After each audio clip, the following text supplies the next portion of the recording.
the whole idea, again, is going to be to flank him, as hitting from one side, his Colossi are going to be doing a lot more damage to my Hydralisks, which will form a pretty good concave and just cluster fuck each other. Any comments on that? It's not only the fact of coming from one side, getting your own units getting in the way. It's also how I can micro against it. If you're coming from all angles, I can't really just put a line of zealots in front of all of my stalkers, in front of all of my robo units, and just completely protect everything perfectly the way I would want to. I'd have to actually just, no matter what I'm going to do, you're going to have units attacking me from an angle that I don't have units in the way of. Mm-hmm. And that means that more or less my units are going to be significantly less effective at tanking the damage that I want them to tank. Got you. Okay. It also means you're more likely to be able to successfully take out a Colossus before it gets a lot of shots off, because you can blindside it. Definitely, definitely. Well, I am going to go ahead and move out. If you want to get your observers in position, I'll know when they start killing stuff. Alright, looks like you are in position. Okay, so just take the watchtower and we're good.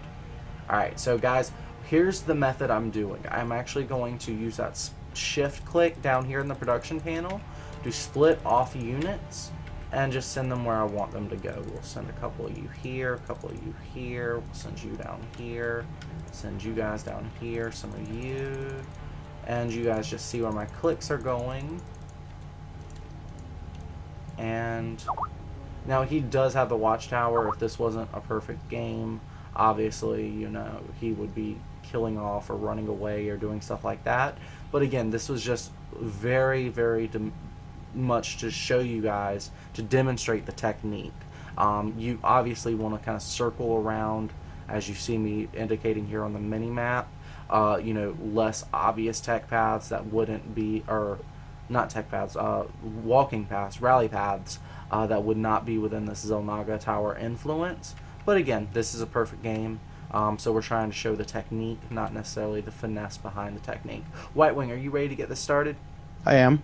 Alrighty, so we're about to, well, we want to make sure that these guys are all equidistant.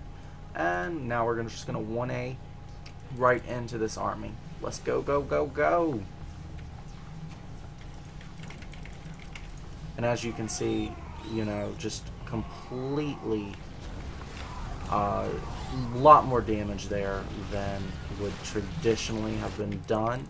Now, quite frankly, he did survive that with his 3-3 upgrades, but that's okay, as we've killed off a lot of his tech, and he's going to be reinforcing, but the fact remains, we've got reinforcements coming as well, so we'll play this out, one more engagement here. Let's see what ends up happening. Uh-oh. Uh-oh. Ordinarily, when you're engaging Colossus like that, his composition would have Corruptors in it, which would deal with the Colossus a lot better, making this follow-up a lot stronger.